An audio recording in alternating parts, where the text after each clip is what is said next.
Nog wat versuft van de reis wacht ze de 2 op haar vrijlating. De fennek is de liedste foxe soort die er is. Ze vallen vooral op door de grutte eren. Een interessant beest van de verzorgers van Aquasou. De poortjes zijn heel interessant. Je had hele beheerde poorten, wat verzwagen dat hij dus eigenlijk de warmte, zeg maar zeggen, gauw verliest, maar dat geen last heeft van de hitte van het zon. Dus dat is op zich wel heel fijn om dat soort dingen in ieder geval te weten. En nou, die grote eren die hebben ze natuurlijk net voor niks, dus het is best wel bijzonder om een beetje te weten waarom ze dat al hebben. Want die grote eren die hebben ze kregen om insecten en wat reptielen en dergelijke, wat ze dus eten, jaren kennen op die en dat dus achterom kennen. En dan maaien ze eindelijk los. Het gaat om een mansje en een wiefke van haar 2 hier. Ze moeten duidelijk nog even wennen aan haar nieuwe leefruimte, al had ze hem binnen een paar minuten al fans.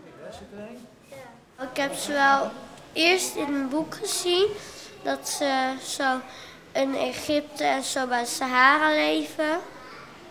Nou, ik vond ze wel mooi uitzien. Ja, dus je wist er eigenlijk alles al van? Nou wel. Maar had je al wel een keer één in het echt gezien? Nee, nog niet. En, wat vind je ervan? Ik vind ze heel erg lief. Gewoonwij is de fennek nachtzwarber als het juster is. En daar moest het beste park dus wat op vinden. Want door zo'n bezoekers hoe daar nooit zien. De verlichting hebben we oors insteld. Dus hoe daar je wanneer de bezoekers hier binnen luchten eigenlijk uit, maar een paar spatjes erop. Om ervoor te zorgen dat de beesten dan juist actief binnen, want het zijn nachtbeesten. Dus wanneer het donker is in het verblijf, binnen hun actief. En dus Jannes, wanneer de bezoekers bij de hoesten gaan, dan gaan de lampen aan en dan kan ze sliepen. Dus zo gaan we het eigenlijk het dag- en nachtritme omslaan van ze. Ja, dus je bedurvel is eigenlijk een beetje. Ja, eigenlijk al. Ja, maar ze hadden geen les van.